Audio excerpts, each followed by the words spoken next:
ওস্তাদ দেখছেন কি পরিমাণে গরু উঠছে দেখেন আপনি। ওই একটা আসলে তো গরু তো ভালো ভালো গরু 50টা গরু উঠছে। আপনি তো আচ্ছা, কইলেন এই যে সারাদিন তো আমি বহুত কিনছি।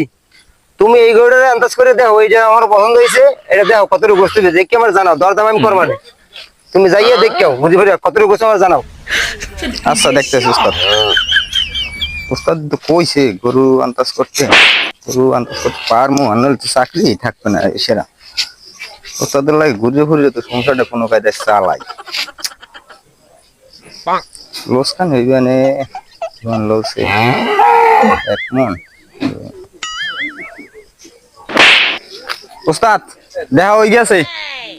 আর নিষেধ যদি কথা রয়েছে, ওস্তাদ আমি এবারই যে হিসাব করে দেখছি মন দুই হইবে না। কত হিসেবটা দাও দেখি। এই ধরেন রাং চাইরানে হইবে না যাই আপনার 1.5 মন। আর এই ফেসা মেসা যেমনি যা আছে সেইটা আর 20 কেজি হইবেন। এই তুমি আন্দাজ করছো, এইরকম আন্দাজ করে তুমি গরু কিনতে পারবা? এই তুমি আমার লাগে থাককে এইটু শিখছো তুমি। এই জায়গায় আরো 20 কেজি গোস্ত আছে, এটা তোমার চোখে বাজে না। কোন জায়গা ওস্তাদ 20 কেজি গোস্ত আছে? আমি তো এই তুমি আমার লাগে কোন রোমবার তুমি শিখছো না? 20 কেজি গোস্ত কোন দাম দেখাই দি। এই যাও গো, ওই দেখছো 20 কেজি গোস্ত কোন দেখছো? এই 20 কেজি দাম গাও কোনবার তোমার গরু দেবে?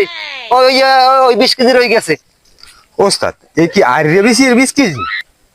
ওইটা ওই জায়গা কত গোস্ত জানো? কত আছে ওস্তাদ? ওই জায়গা 20 কেজি দইবেই। গরু কিনতে আইছে, ওই যে তোমার আন্দাজ করে গিয়ে যাও। ওস্তাদে কইলে দেখি 20 কেজি গোস্ত কোন জায়গা ওস্তাদ? ওস্তাদে কি এখন গরুটার অন্ধকোষ্টারে ওস্তাদে এখন ব্যস্ত? আমি পারি না আর পারি না।